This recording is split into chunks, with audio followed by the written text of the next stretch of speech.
It's July, which means it's the month of Barbieheimer, a sort of cultural event that has been a lot of fun to get around, from debates of what order to watch the films, to the cast and crew of both movies, getting in on the Barbieheimer hype. It must be said that these are two of the most hotly anticipated movies of 2023.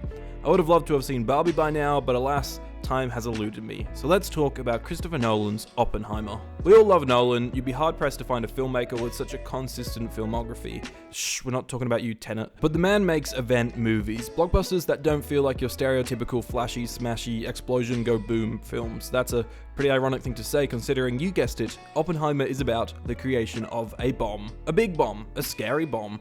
But it's not just about that. In fact, often the use of the bomb is put on the back burner in favor of important conversations regarding the usage of the bomb, why they had to drop two bombs, and most importantly, the effects on bomb creator Robert Oppenheimer himself. Oppenheimer is portrayed by Cillian Murphy, and this man needs an Oscar for this. He's subtle, with Nolan using the IMAX cameras differently this time around, focusing more on close-ups to pick up every twitch of emotion Murphy presents. You really feel for the guy and truly understand the emotional weight and cultural significance that comes with his creation. Robert Downey Jr. returns to the screen as Louis Strauss, and it was so damn refreshing to see him put on an incredible, also Oscar-worthy performance. He's an actor that got a little typecast as a snarky, confident, Tony Stark sort of dude, to the point where I kind of forgot just how good of an actor he is. Cillian and Downey Jr. absolutely steal the show here, and Nolan knows it. As I said earlier, Nolan films Oppenheimer with less of a focus on spectacle, focused more on using the camera to showcase the subtlety of his actors' impressive performances. That being said, there definitely are some massive scenes in this movie, which of course the guy nails. The cinematography here is superb, combining with the film's sound design to create some truly heart-stopping sequences. Anytime they were doing anything with that bloody bomb had me freaking the heck out. It's like that water planet sequence in Interstellar, but on steroids. Jesus Christ, this man makes some thrilling movies. But there are some strange stylistic choices that I wasn't fully on board with. The black and white stuff looked fantastic, but the reasoning behind it is a little too ambiguous and confusing. You can make an argument that everything from Strauss's perspective is in black and white, but there are some scenes that contradict that, and there's a timing thing where a certain timeline could be in black and white, but I don't know if that always adds up, and it gets a little murky when some sequences get repeated with perspective shifts, which lines up more with the perspective angle. Meanwhile, to confuse us even more, Nolan himself suggests that the color sequences are subjective and that the black and white sequences are objective.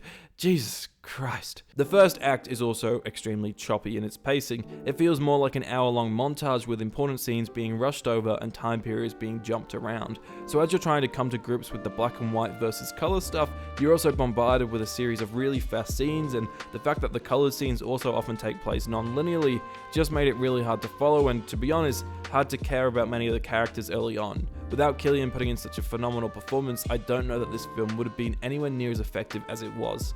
I would have loved to have chilled out with Oppenheimer a bit more in the first act, rather than being bombarded with a lot of information that sometimes felt a little bit irrelevant. The first hour also seemed to have a pretty terrible sound mix, mainly the dialogue, even just in a quiet scene, felt muffled and inaudible at times, which made it even harder to get a feel for what was happening early on. Maybe it was just my showing, but I know that multiple people I went with also shared the same sentiment. That being said, Oppenheimer sticks the landing. I left the cinema feeling pretty mixed about it, but as I sat on it, I found myself loving the movie more and more. I'll give it a rewatch once it's on home media, because I have a feeling I'll enjoy the first act a lot more on rewatch. I seriously think that the middle hour and a half of Oppenheimer is Nolan's best work. When you do see the bomb explode, I don't want to spoil anything, but the way they played with the sound design and the perspective of different people watching the bomb go off made me absolutely shit my pants a little when the big old boom kicked in. And after the bomb, when we start to get a look into Oppie's...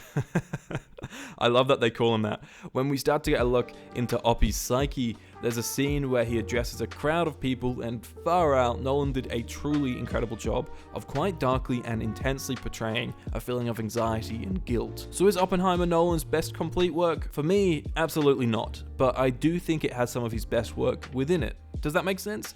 I hope so. It has some of his best scenes and best performances. It was just a little too needlessly confusing at parts, and I know I'm not alone in thinking that.